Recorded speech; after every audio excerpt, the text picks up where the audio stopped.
A role-playing game is not a story you write by yourself. If you want that, go write a book. A role-playing game is a collaborative effort.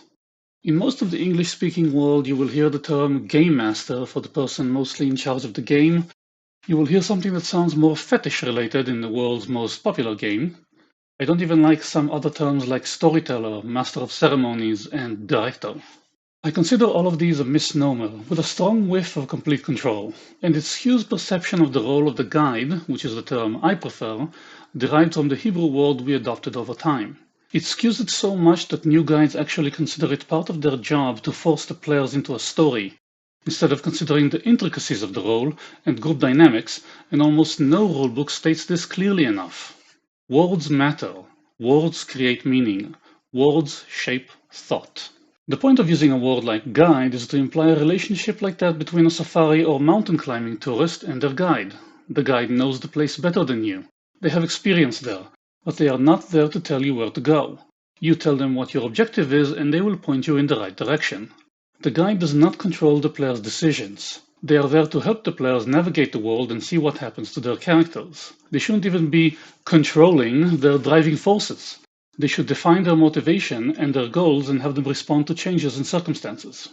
And thus, as a guide, don't think it's all on you. Offload some of the world building, scene setting, and NPC descriptions off to your players. Let them share in the fun of creating the world, make them more invested in it, let them exercise their creative muscles, and just have more fun than simply playing one character. This can be incredibly rewarding as a player to know that you have some more impact on the world, however small, and it removes some of the stress from the guide that now doesn't have to come up with every detail. On top of that, it lets you have some more insight into what drives the players by letting them insert something that interests them. For example, let's say you have a mystery in your game and it's hard to think of all the details in advance that ties everything together. Let the players insert details and then decide if they work in your scheme and become actual clues, or they don't and are thus red herrings. In the second video of this series, I talked about the unnecessary ordeal of making an entire world in advance. That you can prep an entire session with one simple low-level bad guy who works for someone else that you don't even know about. You can use this trick throughout the campaign. Who do they work for? Who sent the goons? Who is the clerk covering for? Why are the animals in the woods going wild recently? Why have people started disappearing?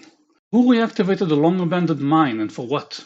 Drop a lot of clues, a lot of small things that seem out of place or could tie to something else entirely, and let the players stew.